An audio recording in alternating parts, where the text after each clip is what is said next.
y de pronto alguien quiere ver la actividad en diferido. ¿Listo? Entonces, yo voy a compartir mi pantalla. ¿Listo? Y entonces vamos a iniciar con una pequeña recapitulación de qué fue lo que pasó este último mes, ¿no? Porque estuvimos un mes aquí muy juiciosos trabajando. Entonces, lo primero es recordar que el curso pues tuvo una duración del 31 de julio al 10 de septiembre, que es donde vamos a terminar. Y vamos a hacer como esta recapitulación de qué fue lo que hicimos. Recordemos que la primera de las capacitaciones que hablamos fueron las generalidades de la dosimetría interna en terapias radiometabólicas, estuvo a mi cargo, y que lo que hicimos en esta charla fue tener conceptos generales sobre la dosimetría interna, cuál es la metodología MIRT, cómo la estamos usando, qué diferencias tiene con otras metodologías. Uy, les pido por favor que silencien el micrófono, que como estoy compartiendo pantalla no puedo estarlos silenciando. En- entonces, los conceptos generales de dosimetría interna, relaciones dosis-respuesta y estos factores que afectan la estimación de la dosis y por lo tanto que van a afectar la estimación de la dosis-respuesta. Para la segunda semana ya hablamos del equipamiento, hablamos de cuál es ese equipamiento que se usa para la dosimetría y su uso en estimaciones dosimétricas. Entonces, ¿qué fue lo que pudimos ver acá? Pues que la dosimetría no solamente está relacionada con equipos formadores de imagen como el SPECT y el SPECT-CT, sino que también vamos a usar equipamiento como son los captadores tiroideos, contadores de pozo y que incluso el activímetro está muy relacionado en la estimación de la dosimetría interna. Entonces, lo que vimos aquí es qué diferencia hay en el uso normal, rutinario que le damos a estos equipos y qué necesitamos ya para tener una técnica cuantitativa, o sea, qué necesitamos para saber cuánta actividad está en cada momento y por lo tanto poder hacer estimaciones dosimétricas.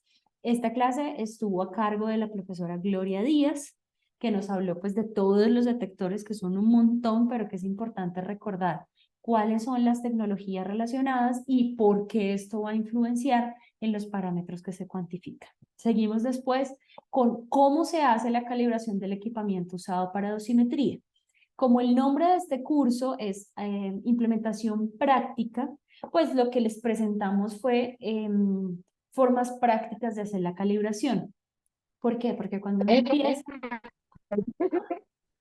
Ay, perdón. Lorena, ¿tú me puedes ayudar, porfa, silenciando a los que tienen micrófono prendido? Porfa. Sí, sí, ya estoy en eso. Eso, y admitiendo, porque que... Entonces, en la calibración del equipamiento usado para dosimetría, lo que vimos fue cómo hacer de forma práctica esta estimación de actividad. ¿Por qué? Porque cuando uno empieza en dosimetría, como que la primera complicación es que uno empieza a preguntarse, bueno, ¿y esto cómo lo hago? Y uno empieza a revisar y todo tiene phantoms súper sofisticados y unas técnicas gravimétricas. Entonces es como, hey, puede que no sea tan difícil como nos lo estamos imaginando. Podemos empezar con aproximaciones prácticas y en la medida que lo vayamos haciendo lo podemos ir refinando tanto como sea posible. Entonces ya en esta tuvimos una práctica que fue la determinación de la actividad en muestras sanguíneas y una segunda práctica que es determinación de actividades en imágenes planares y SPECT-CT. Quedó una tercera práctica optativa en la cual pues miramos correcciones de atenuación en imágenes 2D con imágenes de CT. ¿Listo? Entonces, pues ya es como cómo lo podemos hacer, no solamente en el equipamiento, sino también numéricamente hacer las correcciones. Luego hablamos de la dosimetría de médula ósea, en dosimetría preterapia y postterapia. Hablamos de conceptos sobre la dosis en médula y la toxicidad de terapias con yodo 131. Y en la práctica miramos una determinación de la actividad máxima a administrar en yodo 131 sin exceder la dosis tolerable en médula ósea. Entonces, este principio es diferente a lo que siempre hablamos de la LARA, que es tan bajo como sea razonablemente posible, a la JASA, que es tan alto como sea seguro administrar una actividad. Entonces, es cómo podemos llevar la terapia a su máxima actividad teniendo los efectos secundarios asociados lo más bajo posibles. Entonces, es un concepto bien interesante y en esta práctica pues vimos cómo se hace, qué necesitamos medir y cómo necesitamos cuantificar. Luego hablamos de dosimetría preterapia en hipertiroidismo. Y la idea de este concepto pues es ver cuánta actividad se debe administrar al paciente para entregar a la tiroides una dosis que produzca el efecto deseado. Entonces ahí ya tenemos conceptos farmacocinéticos para estimar cuál es esa actividad que vamos a necesitar, pero pues hablamos de conceptos sobre la cuantificación en esos captadores, qué se necesita, cómo se hacen las imágenes planares, cómo se hacen estas imágenes de SPECT, o sea, como tener todo este concepto. Y en la práctica, pues ya lo que hicimos fue cómo lo vamos a determinar ya a la hora pues de medirlo, cómo se mide esa dosis y cómo se determina esa actividad en Becquerel o curios que se debe administrar al paciente. Finalmente, pasamos a la dosimetría en 3 dimensiones, que estuvo a cargo, ay, perdón, yo les corté la cara, la dosimetría en terapia en hipertiroidismo, pues estuvo a cargo del profesor Aley Palau, y la dosimetría en médula ósea a cargo de Mauro Namías. Ahora sí, la dosimetría 3D que estuvo a cargo de mi bandera cubana, que aquí están todos, de Joaquín Leonel y Carlos Calderón, en los cuales pues en las prácticas miramos cómo se hace esta calibración en sistemas SPECT-CT con programas de código abierto, cómo se hace en OpenDose, que es el software que decidimos usar para las prácticas, y finalmente cómo se hizo la estimación de dosis en órganos y lesiones con SPECT-CT. En los conceptos que revisamos, pues primero hablamos de la adquisición de imágenes de SPECT-CT para dosimetría interna, requisitos y calibraciones, reconstrucción y optimización de parámetros de reconstrucción. Miramos cuáles son los requisitos de desempeño y control de calidad del componente SPECT y del componente CT, selección de los parámetros de adquisición, protocolo de reconstrucción para la cuantificación. Luego hablamos de cuantificaciones de imágenes SPECT para dosimetría interna y hablamos de las calibraciones para la cuantificación en imágenes SPECT, las curvas de actividad-tiempo y la integral de estas curvas actividad-tiempo. Finalmente, estimaciones dosimétricas 3D, magnitudes de distribución de dosis e interpretación, usando, como les digo, el software OpenDose 3D, que es un software gratuito y de código abierto. Entonces, pues que por eso es muy interesante para los que quizás no tengan acceso a códigos comerciales, que quizás puedan ser más o menos, quizás puedan tener más prestaciones, puedan tener deep learning y cosas de este estilo, pero pues esta es gratuita y eso es un plus que no podemos quitar. Hablamos de las bases conceptuales para la estimación dosimétrica en 3D, los métodos de estimación de distribuciones de dosis. Luego hablamos de las tasas de dosis y la integración de las curvas de tasas de dosis, no solamente de la actividad contra tiempo, sino ya hablamos de curvas de tasas de dosis. Hablamos de los histogramas dosis-volumen, dosis media, dosis biológica equivalente y dosis equivalente uniforme y cómo estas aplicaciones radiobiológicas tienen un impacto a la hora de evaluar la respuesta a una terapia. Y finalmente hicimos la introducción a Open 3D, que es en Slicer 3D versión 5.2.2, que esperamos que hayan tenido la oportunidad de trabajar y que tendremos una sesión extra el día miércoles para los que quieran hacer preguntas bien en su funcionamiento. ¿Listo? Este fue el resumen de lo que hicimos esta semana. Y ahora lo que yo los quiero invitar es a que por favor se conecten a este código. Tenemos 3 formas de conectarnos a este código. El primero es pues que escaneen el código QR que les estoy montando. Les estoy compartiendo también la dirección web si se quieren unir a través de un navegador web directamente. O la tercera es que vayan a la página de menti.com e ingresen al código 7245-2449. ¿Listo?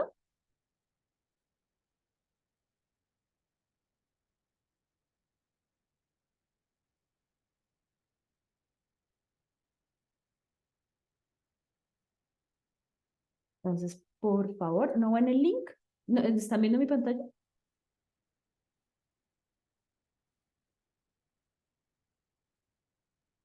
Sí se ve, pero no sé si te quede mejor compartirlo de pronto en el chat para que puedan ingresar. Y el código Listo, lo ven en el cuadro, en el cuadro negro que dice 7245-2449.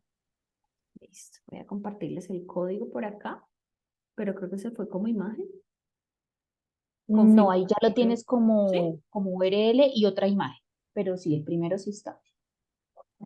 Aquí en esto es una imagen o es dirección. Sí, efectivamente se copió como imagen. Espérenme un segundo. Pegar. Mm, Eso es. Ah, no, sí, ahí está. Perdón, listo. Entonces tenemos tres formas de conectarnos, ¿listo? Entonces la primera es escaneando el código QR que está en la pantalla. La segunda es ingresando por el link que les acabo de compartir en el chat. Voting is closed. Bueno, me dicen porfa si tienen problemas, si no, pues ya los voy solucionando. ¿Alguien más tiene voting is closed? Voy a dejar de compartir un segundo para revisar cómo está esto acá.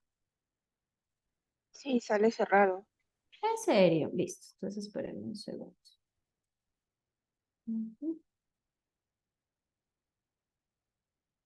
Bueno, voy a compartirles nuevamente. Es la primera vez que utilizo esta herramienta. Entonces estamos todos aprendiendo. ¿Listo? Les acabo de enviar otro link a las 5:24 que terminan ACE. Díganme por favor si ese les funciona.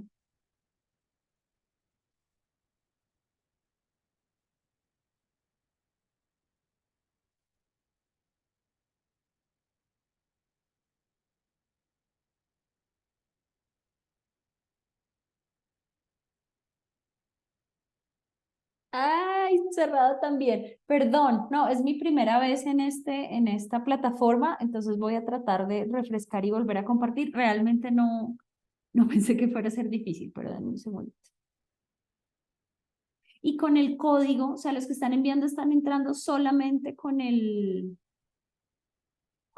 link.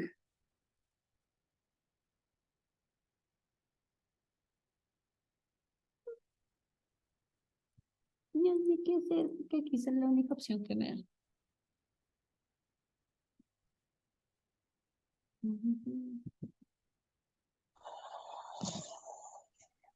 Denme un segundito, por favor, y ya lo solucionamos.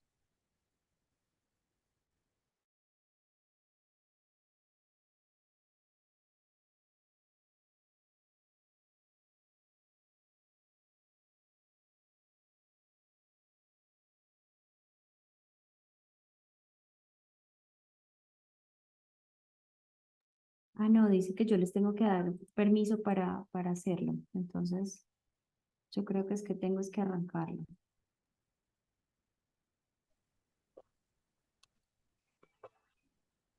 Listo, ahí ya me sale. Tengo 64 personas unidas y dice que tengo que oprimir C para empezar el voto. Por favor, revisen en este momento porque creo que ya lo logré. Era más fácil de lo que pensaba.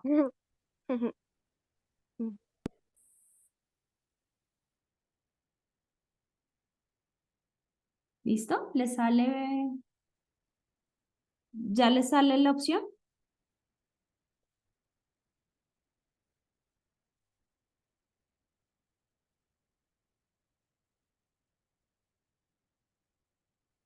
¿No aún?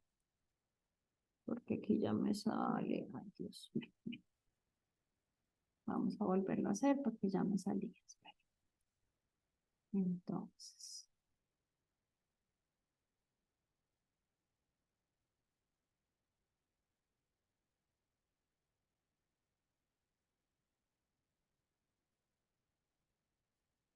Listo. Voy a hacerle la primera pregunta y vamos a estar seguros si ya, por lo menos con esto. Veo que tienes 88 participantes y sale Sí, una manito roja hacia arriba. sí, Ahí ya debería estar activo para los que están ya en la ¿cierto? plataforma. Sí, Listo. Voy a empezar con la primera y díganme por favor si les salen las opciones de preguntas. Yo ya la empecé. sí, Dice acá bienvenido. sale. Listo, ya empezamos. Sí. Listo, perdón. Sí, Gracias por la acá está paciencia. también. Listo, Pero listo. creo que algunas personas, no sé si quedaron por fuera, pero habían 86. Listo, no, creo que tuvimos tiempo para... Dale, perfecto. Sí, porque tenemos 85 en sala. Ah, bueno, listo. Ya, perdón. Es que la primera vez es difícil y los cogí de conejillos de indias. Listo. Tengo 56 respuestas. Como les digo, este test no tiene ninguna puntuación, nada, simplemente para conocer cómo nos fue, conocer si los conceptos quedaron claros. Ahí apaguen por favor los micrófonos.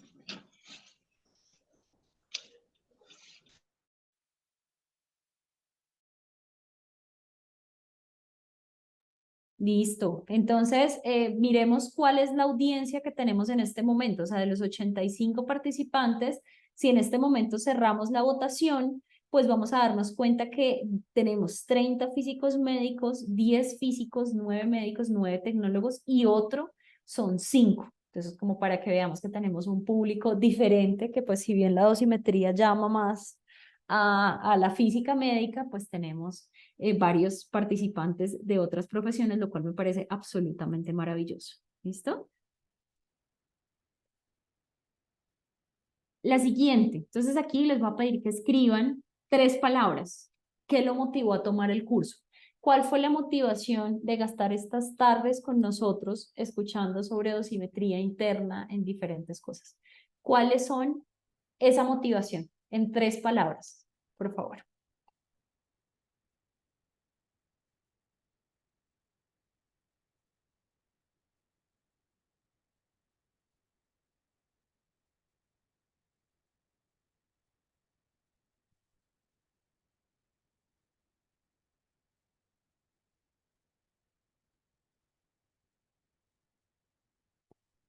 Yo sí algo he aprendido estando en medicina nuclear, yo ya llevo unos añitos en esto, es que los profesionales de la medicina nuclear son muy curiosos.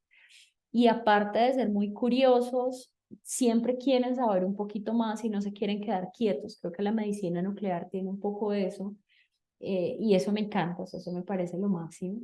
Entonces aquí podemos ver las palabras más grandes son las que más se repiten, ¿sí? Entre más grande la palabra quiere decir que las personas lo repitieron más veces, ¿listo? Entonces, si se dan cuenta, las palabras más grandes son aprender, aprendizaje, actualización, conocimiento, ¿sí? Entonces, es muy bonito ver eso, cómo nos tomamos el tiempo simplemente para saber algo que de pronto ni siquiera sabíamos que existía, pero que nos permite tener un crecimiento profesional, laboral, como ampliar lo que estamos haciendo, mejorar la práctica, poder implementar cosas nuevas, estar actualizado, que cuando nos hablen de dosimetría por lo menos sepamos dónde estamos parados y en qué campo del conocimiento estamos haciendo, tener curiosidad, crecimiento profesional, que ya lo dije, entender, paciente, mejora continua, investigación. Creo que todos son absolutamente válidos y es muy bonito para nosotros pues ver esto. Voy a tomar en pantallas porque aparte me pareció muy bonito. Listo. Vamos a hacer la siguiente. Listo, las primeras son solo así de conocimiento y ya después sí vamos a ponernos a ver quién sabe más. La siguiente pregunta es, ¿considera que las metodologías planteadas podrían ser implementadas en su centro en qué plazo? Entonces, esto es, obviamente, les presentamos muchas técnicas y probablemente no las puedan implementar todas o no estén interesados en implementarlas todas, pero pues la idea aquí es ver si lo llegan a implementar sabiendo ya los recursos que se requieren, ¿cuánto tiempo creen que se demorarían haciéndolo o si definitivamente pues no podrían ser implementadas? Esa es la pregunta que les tenemos en este momento.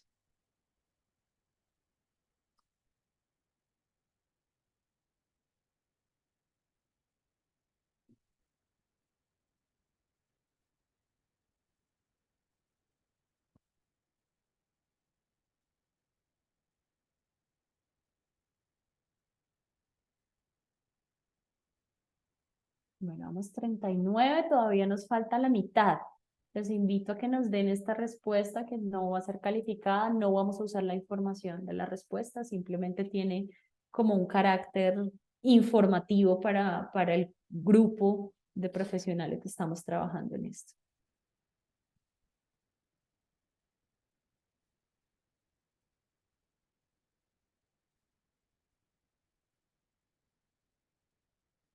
Listo. Yo creo que ya, como las encuestas políticas, ya cuando la diferencia es mayor a un cierto porcentaje, ya uno sabe cómo va a quedar la muestra. Y ya con 55 contemos los votos. Entonces, lo que nos están diciendo es que si van a implementar esto, se tomarían un año, lo cual me parece una respuesta realmente realista, porque pues aunque uno quiera hacerlo y pueda ser fácil, pues requiere leer, apropiar el conocimiento, pero también requiere definir los protocolos y los procedimientos.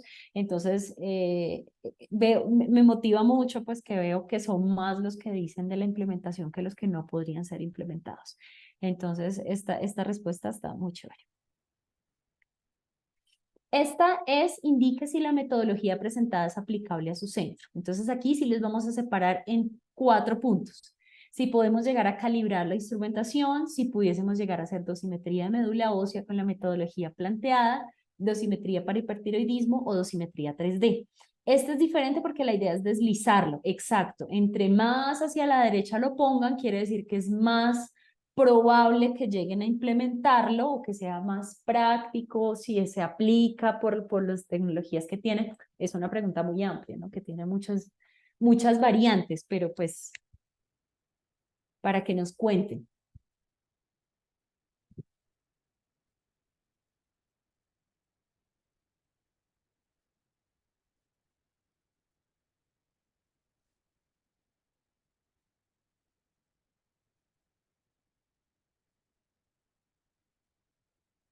$42, vamos que ya vamos por la mitad.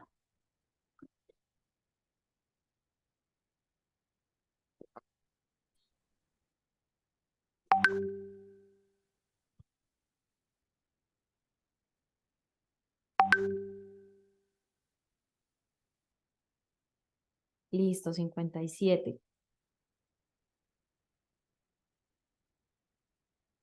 Entonces, listo, como quedamos. Digamos que ya con 60 quedamos. ¿Qué nos podemos dar cuenta? Que la metodología que presentamos de calibración de la instrumentación es más aplicable, la gente lo ve posible, que puede llegar a hacerlo. Esto es bueno para nosotros porque pues, nos permite tener cosas que es práctico hacerlo. Dosimetría de médula ósea, pues como vimos, la idea es determinar la actividad máxima a administrar en terapias con yodo 131, ouch. Y esto, pues en muchos centros no es tan fácil. Yo creo que yo me sumo a mí en mi caso, y con el sistema de salud colombiano no es tan fácil hablar de dosimetría en médula ósea. Así que yo también me sumo un poco a En dosimetría para hipertiroidismo, también tenemos una calificación de que más o menos pudiésemos hacerlo muy parecida a la dosimetría 3D. Entonces, en hipertiroidismo, pues la idea es saber, pues si hacemos hipertiroidismo, en mi caso yo trabajo en un centro oncológico y realmente no estamos haciendo, pues muchas terapias para hipertiroidismo, pero pues los centros que trabajen más en hipertiroidismo creo que es una técnica muy chévere. Y dosimetría 3D, pues requiere más recursos, requiere tener un SPECT-CT, requiere tener unos softwares. Entonces creo que la respuesta va muy acorde con lo que esperábamos nosotros. ¿Listo? Creo que esta es la última o la penúltima pregunta de así general, antes de que empecemos con a quién le va mejor en nuestro test. ¿Listo? Entonces, ¿cuál? Ay, perdón. Dame un segundo. Eventually, the guy emerged from the target.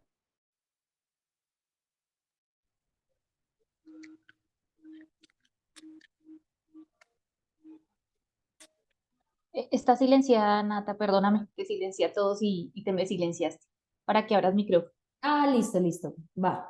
Entonces, no, esta pregunta, ¿cuál considera que es la mayor dificultad para implementar dosimetría en los centros de medicina nuclear?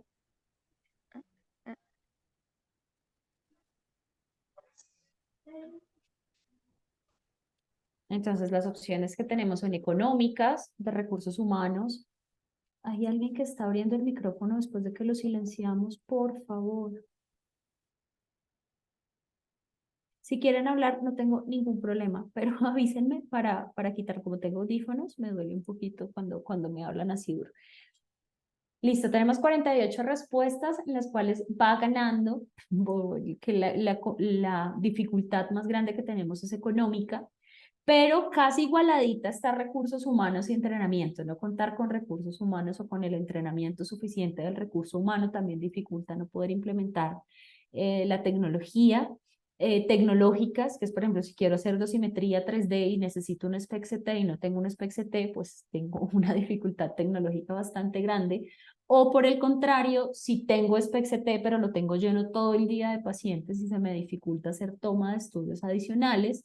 Y finalmente la evidencia clínica, que es ese médico que realmente soporta el uso de la dosimetría, si está de acuerdo o no en qué es útil, en qué es relevante y en qué va a tener un impacto en sus decisiones. Entonces, pues de las respuestas vemos que la económica, el hecho del reembolso del esfuerzo que se hace al hacer dosimetrías, tiene un efecto muy importante, pero pues las otras también están presentes. ¿Listo? ¿Preparados? Porque creo que ya vamos a empezar ahora sí con preguntas para saber quién gana o quién no gana. Ah, no, todavía nos falta una. ¿Cuál es la dosimetría que le resulta de mayor interés para su implementación? Dosimetría preterapia con yodo 131, dosimetría postterapia de yodo 131, dosimetría postterapia de lutecio 177 dotapéptidos o dosimetría postterapia de lutecio 177 PSMA. ¿Cuál es la que le resulta de mayor interés para hacerlo?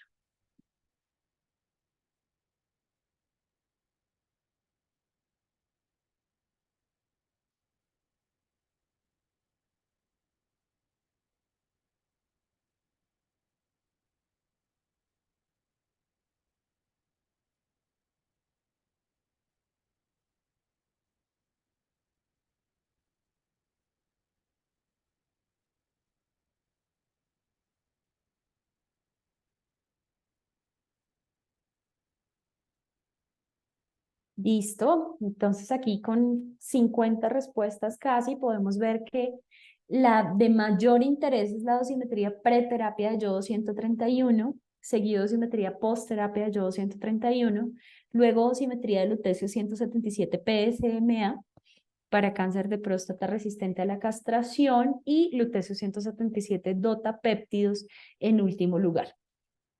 Interesante. Es muy interesante porque el yodo 131 lleva la batuta en los intereses de los asistentes y de los estudiantes y es nuestro mayor número de terapias, nada que hacer, o sea, es el que nos da la mayor cantidad. Chévere. Y con esta sí terminamos las preguntas apreciativas frente al curso. Lo mismo, les voy a pedir 3 palabras. ¿Cómo describirían el curso? Sean sinceros, aquí no vamos a tener ningún criterio para decir quién respondió algo, sean honestos en lo que quieran decir, porque también las cosas que nos digan nos van a permitir mejorar en iniciativas posteriores.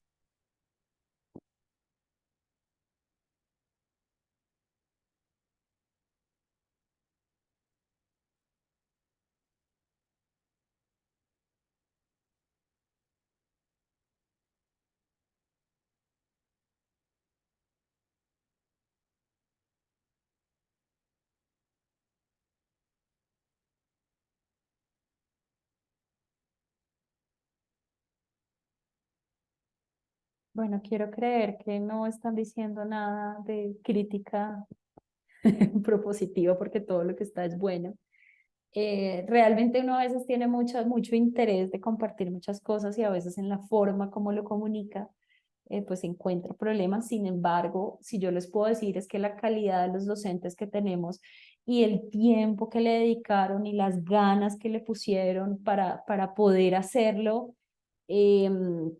fue maravilloso. O sea, fue un equipo muy bonito para trabajar y que le pusieron todas las ganas. Entonces, claramente hay muchas cosas para mejorar, pero leer todas estas cosas que haya sido interesante, completo, práctico, útil, dinámico, visionario, posible de implementar, pues llena como de ganas de seguir haciendo un trabajo honesto desde la implementación y la socialización de nuevas técnicas.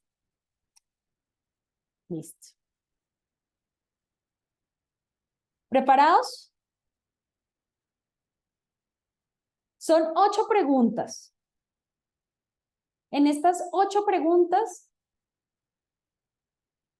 el que se lleve el primer premio le vamos a dar un regalo. No sé cómo, pero lleva regalo el primero que no va a ser en nota porque no tiene nada que ver, pero algo hacemos para que poderle dar el regalo. Listo, tenemos 47, 48 participantes en este momento. Porfa, pónganse todos aquí al frente. Creo que tenemos 50 y algo, entonces no, pues no creo que podamos esperar más de 50 y algo, pero listo. Listo, con 55, ay, bueno, en 55 arranco. Listo. Entre más rápido respondan, más puntos tienen.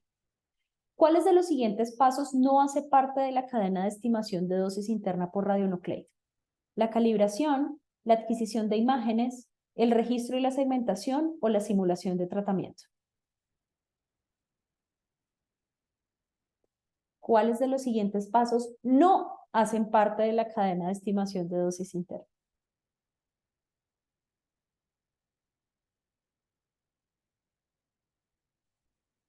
Perdón a los que no se pudieron conectar, pero tuvimos como un tiempo en el que los dejamos ingresar y pues ya arrancamos con los que estamos, pero participen aquí respondiendo cuál es. Fuera de Muy línea, fuera de línea. fuera de línea, exacto. Bueno, quedo muy contenta porque la mayoría tuvo la respuesta correcta. Simular el tratamiento no hace parte de la cadena de estimación de dosis interna por radionucleido. La calibración sí, el que respondió que la calibración no, se perdió toda una semana de clases. La adquisición de la imagen, esa tenía cascarita porque pues uno puede hacer dosimetría con y sin imágenes, pero pues la adquisición de datos, registro y segmentación y la simulación del tratamiento. Entonces, 43 personas, muy bien. Vamos a seguir. ¿Listo? Ahora vamos nuevamente con los 55 que tenemos. Uy, 56. Listo. Entre más rápido, mejor les va a ir. Los órganos en riesgo en terapias de medicina nuclear cuentan con límites de dosis para minimizar los efectos determinísticos. ¿Esta afirmación es cierta o no?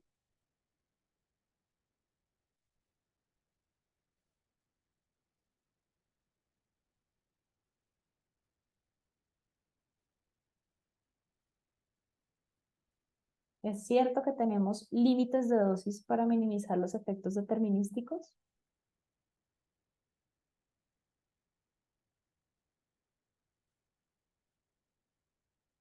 Y aquí, ¿por qué no sale la respuesta? Perdón, denme un segundo, por favor.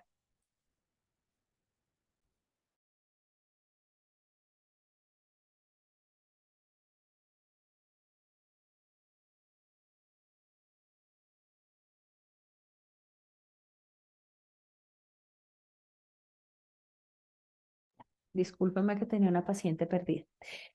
Efectivamente, tenemos límites de dosis o constraint de dosis como en radioterapia externa.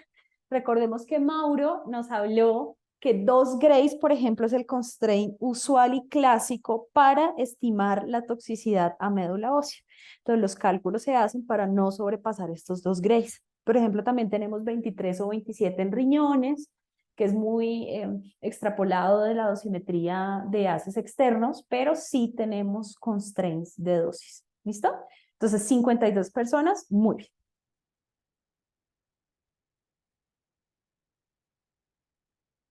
Listo, ¿cómo vamos? Chun, chun, chun.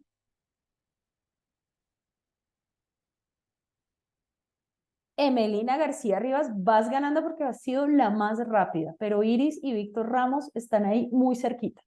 Entonces, siguiente pregunta, vamos a ver cómo seguimos.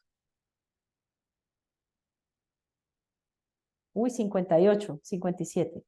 Listo, nos vamos con 57. El factor de calibración para la cuantificación de actividad depende de, varias son ciertas, creo que solamente van a poder marcar una, pero varias son ciertas. ¿De qué depende la cuantificación de actividad cuando estamos hablando de calibración? Geometría, energía de la radiación, material del detector, tipo de radiación, si son gamas, si son betas o si son alfas.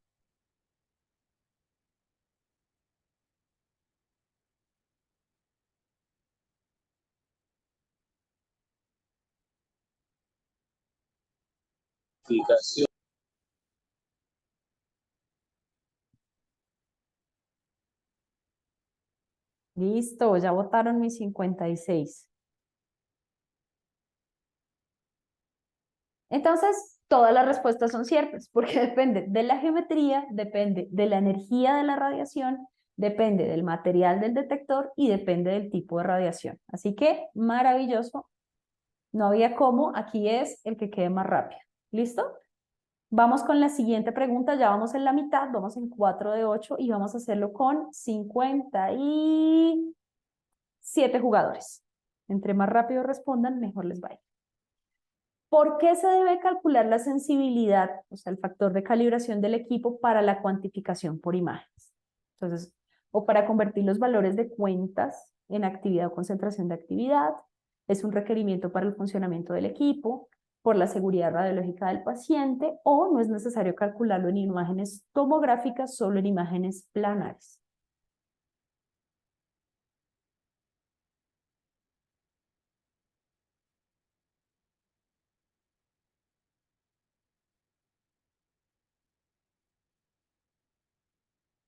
Listo.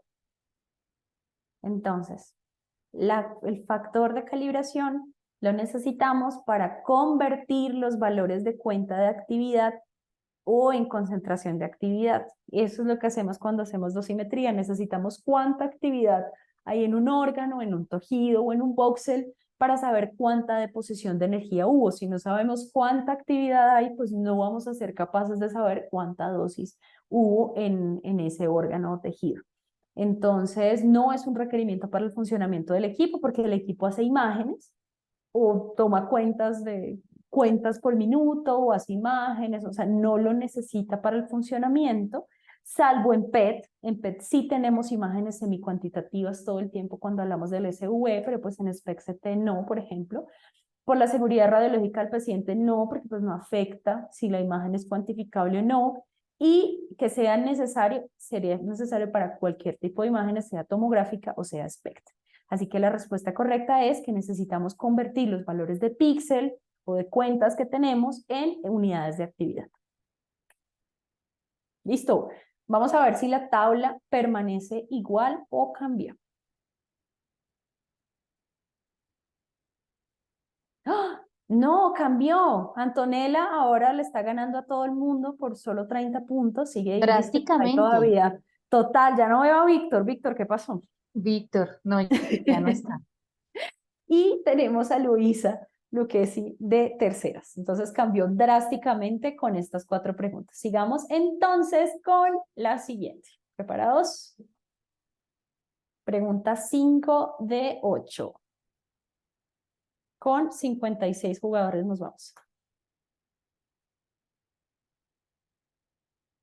El protocolo dosimétrico para médula ósea requiere las siguientes mediciones. Recuerden que más de una es correcta, sin embargo, solo les va a dejar seleccionar una, creo, la aplicación. Mediciones de retención de actividad de cuerpo entero, extracciones de sangre, colección de orina o mediciones de la retención de yodo 131 en cuello. ¿Qué necesitamos para el protocolo dosimétrico de médula ósea?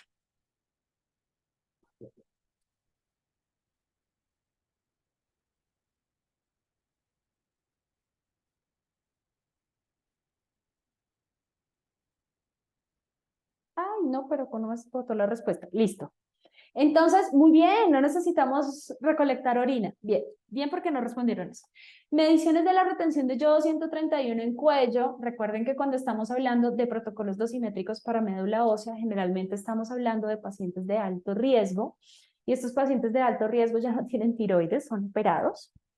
Entonces, realmente no hay mayor retención, salvo algún remanente tiroideo, y pues esto lo hacemos con mediciones de cuerpo completo. Lo que sí necesitamos es medir retención de actividad en cuerpo completo y sí necesitamos extracciones de sangre, porque recuerden que hay un compartimiento que es cuánto irradia la sangre de la médula ósea. Entonces esas son las 2 respuestas correctas y no necesitamos una medición de la retención en cuello. Eso sí lo necesitamos para el hipertiroidismo, en la cual tenemos una glándula tiroidea a la cual medir. ¿Sí? Ya en médula ósea, como no nos mostró Mauro, pues no aplica. ¿Listo?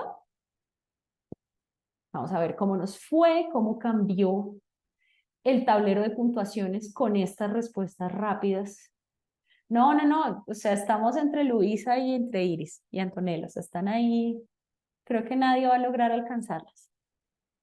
Vamos con la ¿De dónde sexta. son? ¿De dónde son? Porfa, díganos de dónde son para ponerles medallita y saber cómo les vamos a hacer llegar el premio. Listo. 54, no quiero llegar a 56 para arrancarlo. 56, ¿no? Eso. Listo. Sexta pregunta de 8, ya casi vamos a terminar. ¿Con qué imagen puede estimar el volumen de la tiroides? Más de una es correcta. Lo puede hacer con una imagen de ecografía, lo puede hacer con una imagen planar de gamma cámara, con tecnesio 99 con yodo 131, o lo puede hacer con una imagen SPECT con tecnesio 99 o yodo 131. Esto nos lo explicó ampliamente nuestro profesor Alei, que es cómo puedo estimar el volumen de la glándula tiroidea.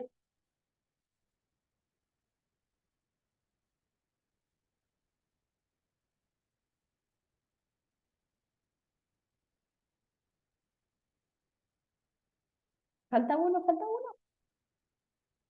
No, listo. Todas son correctas porque podemos hacer la estimación con imagen de ecografía, con una imagen planar de gamma cámara, sea con tecnesio con yodo, o con una imagen de SPECT con tecnesio y con yodo. Lo más usual es hacerlo a través de una imagen ecográfica, así que es normal que hayamos tenido una mayoría de respuestas sobre la imagen ecográfica. Vamos a ver.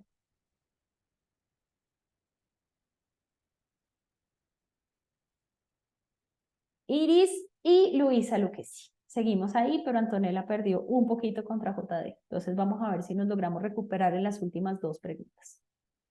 Con 56 arranco. 54, 53. No voy a poder 56. Bueno, arranquemos así entonces. 55, 56. Me gusta ese número. La estimación de dosis en órganos puede hacerse con mediciones externas, con imágenes planares o con imágenes tomográficas. Órganos, pensemos en riñones, pensemos en hígado, pensemos en tiroides. ¿Cómo lo podemos hacer? Con mediciones externas, con imágenes planares o con imágenes tomográficas.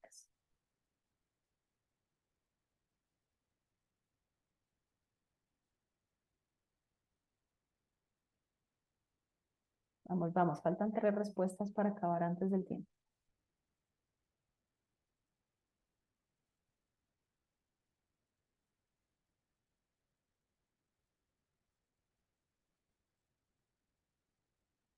Muy bien, me encanta esa respuesta porque cuando pensamos en órganos, la mejor forma de hacer dosimetría en órganos es con imágenes tomográficas, porque nos va a permitir tener una delimitación correcta, nos va a permitir tener una corrección de atenuación y de dispersión mucho mejor, sobre todo si es SPECT-CT. Con imágenes planares se puede hacer, pero no va a ser tan preciso como con otras técnicas, y mediciones externas nos va a servir solamente si en órganos, pues ya serían mediciones como la dosimetría de médula ósea, que tenemos el compartimiento de cuerpo completo. Entonces, todas las respuestas son adecuadas. Sin embargo, si pensamos en órganos como riñones, vaso, hígado, las imágenes tomográficas pues nos van a dar una mejor información y por lo tanto mejores resultados. ¿Listo? Un último leaderboard antes de pasar a la última pregunta y ya mirar cómo nos queda, porque aquí ya fue el que lo hizo más rápido, que todas eran correctas. Seguimos igualito con los marcadores. ¿Listo? Y nos vamos con la última pregunta, que es la que ya va a resolver cómo quedamos en esto. ¿Listo? 53. Me gusta 56. Vamos a ver si lo logro. Listo. ¿Cuál es el gold standard en la estimación de dosis en medicina nuclear? Dosimetría en una dimensión basada en mediciones de limitación, dosimetría 2D basada en imágenes planares, dosimetría 3D basada en SPECT y dosimetría 3D basada en SPECT-CT. Creo que con lo que dije ahorita les di ya la respuesta a todos, pero vamos a ver cómo nos va con esto.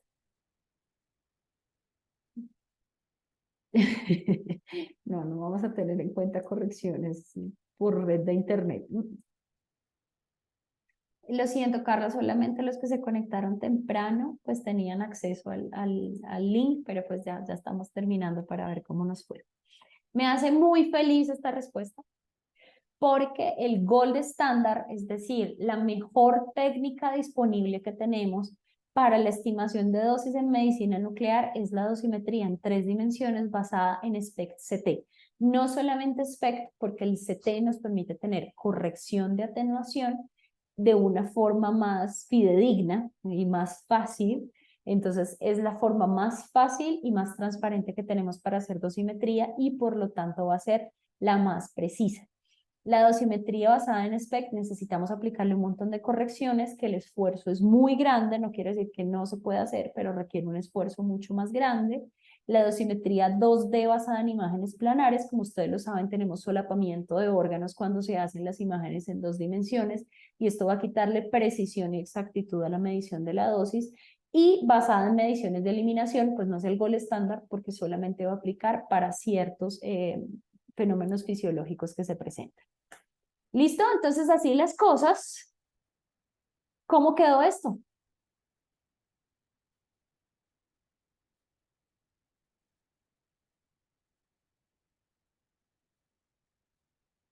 Muy bien. Entonces, Luisa Lucchesi nos quedó en primer lugar, seguido de JD, que no sé quiénes son, y Nata, que fue la más rápida en esta última pregunta, quedó en tercer lugar. Así que muchos de los que estuvieron por ahí de primeras quedaron sin estar en el podio de la premiación. Entonces, Luisa Lucchesi, por favor, hable con la producción del programa para reclamar un premio.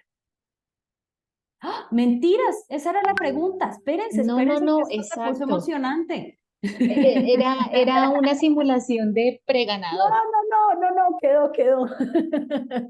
No, hice el ridículo, sí quedó Luisa. Entonces, Luisa, felicitaciones.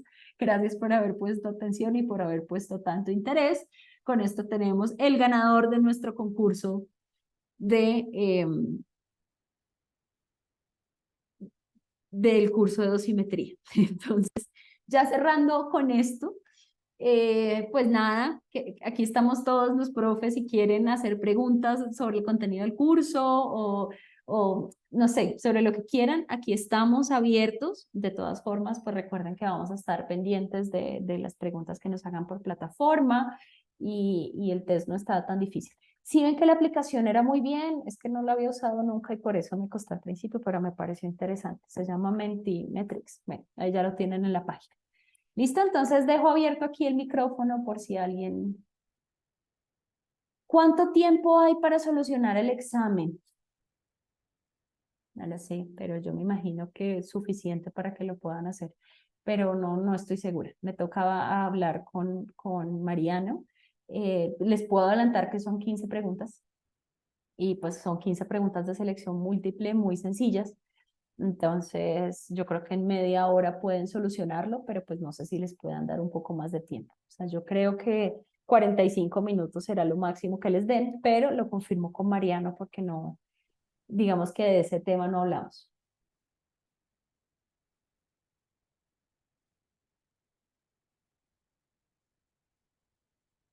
Listo. Tenemos una pregunta. Voy a responder primero la segunda que está más fácil que la primera. No se necesita tener ningún software para el examen, no se necesita nada, simplemente es un test de conocimientos de selección múltiple sobre los conceptos. Es decir, que nos vamos a ir más sobre lo que se habló los lunes y pues un poquito a los que hicieron el avanzado sobre los conceptos, sobre los talleres. O sea, no vamos a tener ejercicios prácticos como tal. ¿Listo? La siguiente pregunta que me encantaría que alguno de los profes que están aquí conectados me ayudara porque llevo hablando una hora es cómo podemos implementar en la inteligencia artificial las herramientas que nos brindaron. ¿Entiendo bien?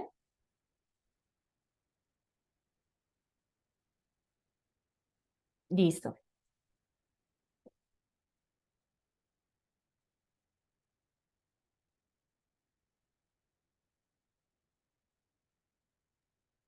No sé, Aley, Carlos Nata, Calderón, Lorena.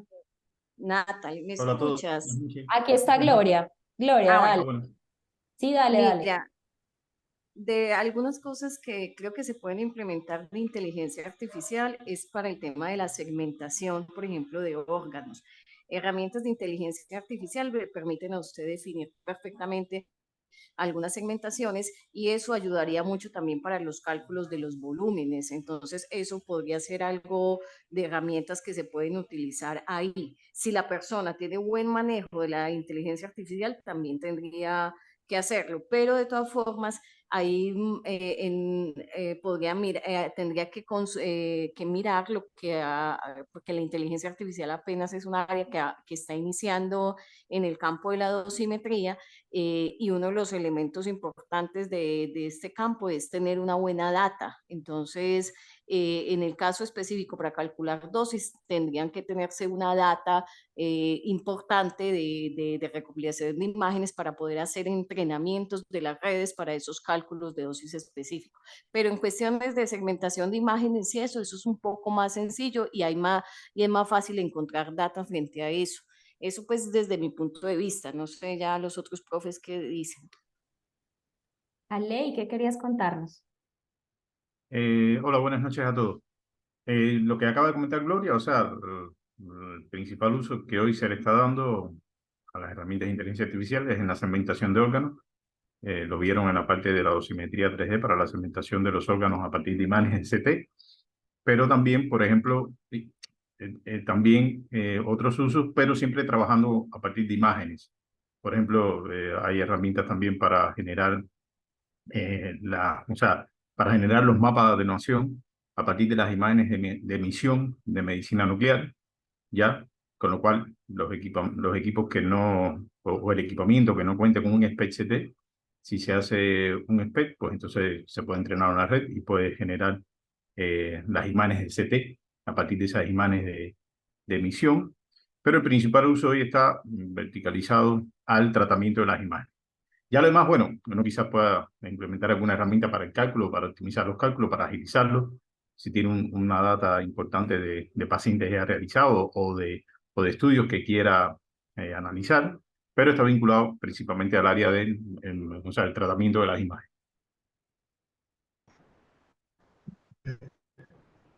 Sí, Dale, Carly. no, no.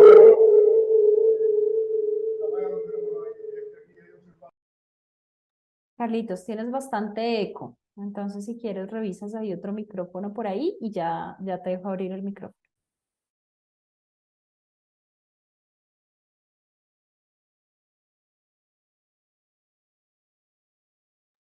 Bueno, mientras Carlito lo soluciona, yo, por ejemplo, la experiencia que tengo. Ah, ok. Sí, señor, ya, dale. No, o sea, un poco que lo que veníamos hablando eh, complementando lo que decía Ley, yo creo que los desarrollos fundamentales están en la segmentación de imágenes o sea, para la segmentación de órganos normales en las imágenes, que fue lo que un poco que discutimos en el curso.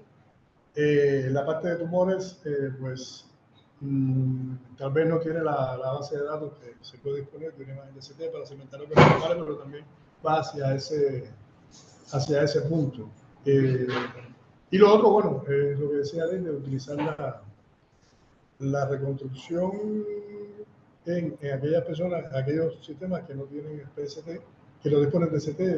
En primera, hay opciones, también las cubrimos en el curso, utilizar el CT usando una máquina externa, lo que la parte de corregistro tendría un poquitico, sería un poco más laboriosa, pero se puede hacer. Pero hay muchos estudios, sobre todo en cardiología, para la obtención o hacer la corrección de dispersión, disculpen, de atenuación utilizando pues una base de datos y poder hacerla. También se hace con imágenes de RMN. Puede que algunas de las fuentes de datos vengan con equipos híbridos o, por ejemplo, sistemas de RMN, que también es otra fuente de datos. Pues se utiliza mucho para hacer las correcciones de dispersión, pues los elementos de inteligencia artificial. Es también la experiencia más que hemos visto. Algo de corregistro que se puede también hacer, pero fundamentalmente ha sido en segmentación y reconstrucción. es donde más lo puedes, donde más se encuentran, donde más desarrollo se encuentra. Eso. Sí, siguiendo la línea de Carlos, existen softwares comerciales que ya tienen inteligencia artificial, pues sobre todo el tema de deep learning en la segmentación y hacen unas segmentaciones muy veloces, porque simplemente con un clic y unos 30 segundos ya se tienen segmentados todos los órganos. En mi caso, pues la siguiente pregunta que es, ¿cuál es inteligencia artificial? Me imagino que cuáles softwares o desarrollos nos podrían recomendar. En mi caso, solamente conozco softwares comerciales que hacen uso de esta tecnología. Existen también muchos desarrollos, pero pues ya propios de las universidades. No sé si alguno de los profesores tenga desarrollos de código abierto, quizás sobre deep learning o pues en general inteligencia artificial para los usos dosimétricos. Natalie, no, pero las redes, o sea, hoy en día usted encuentra, o sea, la clave de la parte para segmentación son las convolucionales, las redes neuronales convolucionales son las más aplicadas para el tema de la segmentación. Pero en realidad la red está tan llena de redes que usted busca la información y en la red, si tiene ChatGPT, si tiene cualquier buscador un poquito especializado, le da incluso el mismo código abierto de estas redes, porque ya hay tantas aplicaciones. Y en GitHub, por ejemplo, usted entra allí y encuentra muchos códigos abiertos y implementaciones que hay. Lo importante es que la persona tenga un buen manejo de Python principalmente y que le guste un poco pues la programación, puede hacer algunas implementaciones in-house pues, pero en realidad hay mucha información, pero las más importantes en nuestro campo, creo que una de las más valiosas es las convolucionales. Esas son las redes pues a las cuales hay que apuntar, que son las más sencillas, que son de los casos pues más sencillos que hay. Listo. Siguiendo, tengo otra pregunta que es ya relacionada con la calibración y es pues que el factor de calibración va a depender para cada isótopo. ¿Sí? Claramente no es lo mismo calibrar para yodo 131 que para lutecio 177 que para tecnecio. ¿Listo? Entonces, ¿cómo se puede estimar este factor de calibración si el maniquí va a quedar contaminado? Eso es una pregunta práctica de implementación. Entonces me gustaría que Lorena nos ayudara con esta respuesta, pues ya que el módulo de calibración fue el suyo. Lorena. Hola, sí. Bueno, pues hay dos caminos. De la experiencia que nosotros hemos tenido con el manejo de los Phantoms, que ustedes pudieron ver que se podía con JSAC, con Phantom NEMA, incluso con la botellita del litro que sugerimos. Primero es tener las actividades bien planificadas. Claramente no podríamos hacerlo al mismo tiempo por el tiempo de la semivida de cada uno de los radioisótopos si lo vamos a hacer, sea con yodo o con lutecio. Entonces, una de las alternativas es hacerlo, dejar de caer el maniquí en un lugar apropiado. Generalmente nosotros lo hacíamos en el cuarto de almacenamiento de residuo temporal o en un área donde estaba un cuarto de captación que estaba debidamente blindado, con un letrero, no tocar, contiene radiación, porque la gente o las personas o los compañeros de trabajo también pueden, pues, o incluso los mismos estudiantes asumen que no está emitiendo radiación, no, el Phantom no es radiactivo. La otra es si se puede desechar ese líquido radiactivo, por ejemplo, el yodo 131, en nuestro caso, en el sistema de vertimientos de líquidos radiactivos que tenía la institución, se desecha y ya decae un poco más rápido, o si se puede descontaminar. Creo que viene más desde la práctica, que uno tenga en la manipulación del Phantom que se tenga y poder, como les digo, hacer las actividades muy bien planeadas, porque quita mucho tiempo. De lo que más quita tiempo es tener los Phantom listos para la calibración, y ya los tiempos de adquisición en el equipo vimos que pues eran mucho más cortos. Espero haber respondido bien a la pregunta. Sí, yo creo que sí, es importante saber eso, o sea, la botella, una botella grande que simule un torso, o sea, no de 1 litro, sino un poco más, 6, 7 litros, de esos galones más grandes, nos permite calcular la sensibilidad y el factor de calibración, y pues si se contamina no importa, porque pues llenas otro recipiente. En el caso del JSAC nos ha pasado, queda contaminado y ya está. Hay que esperar un par de meses antes de hacer la calibración que sigue, porque sí nos ha pasado.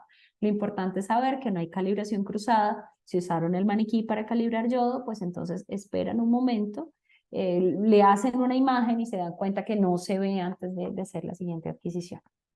¿Listo? Tenemos una siguiente pregunta. Vamos a hacer un par más para ir cerrando. Entonces nos hacen la siguiente pregunta.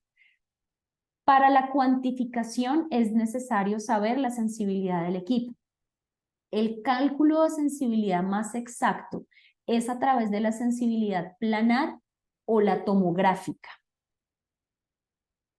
¿Alguno de los profes se le mide a contestar?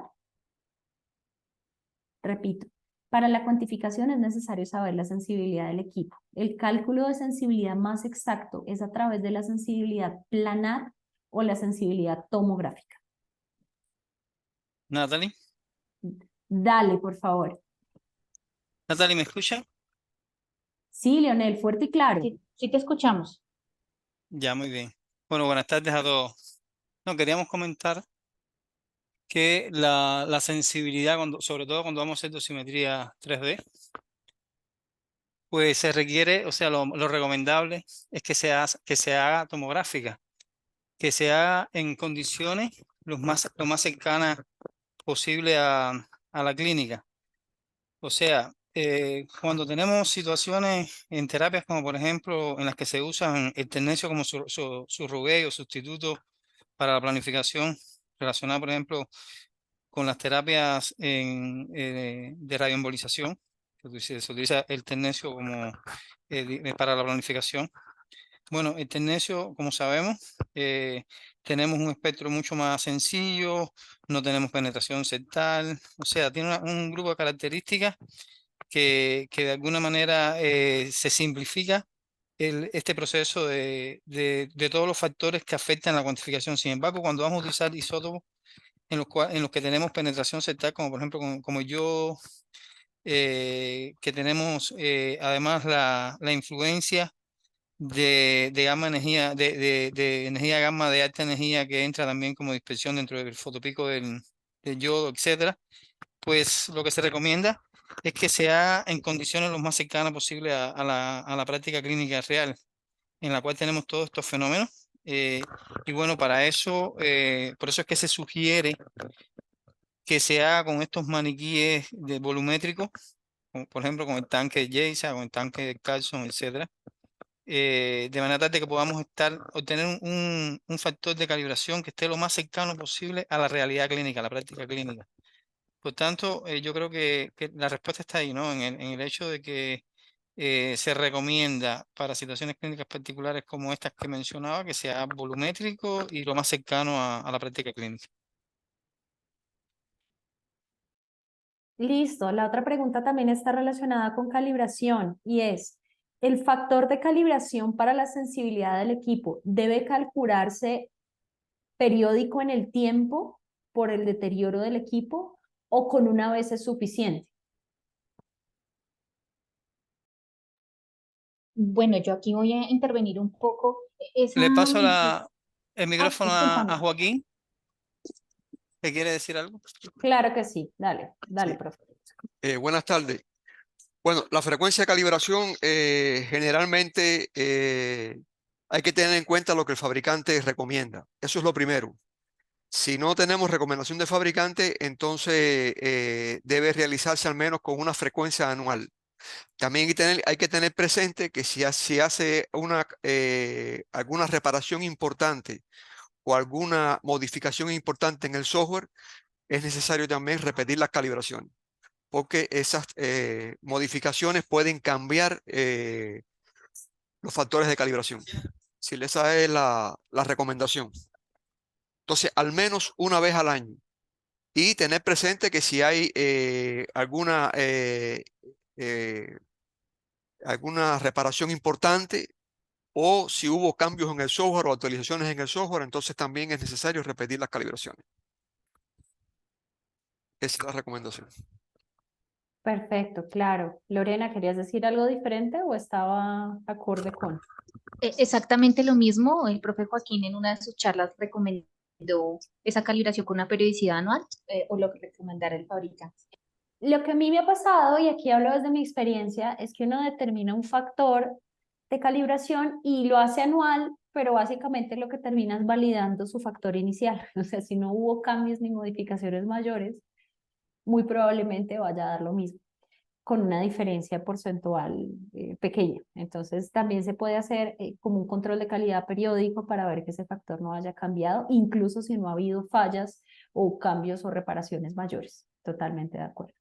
Listo, tengo otra pregunta para los expositores y es, cuando se reconstruyen las imágenes con Resolution Recovery, ¿es necesario calcular los PV, o sea, calcular el coeficiente de recuperación por efecto de volumen parcial?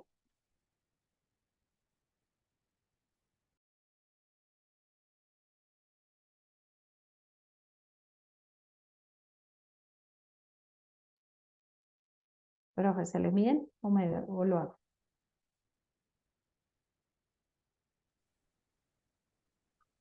Natalie, repite la pregunta, por favor.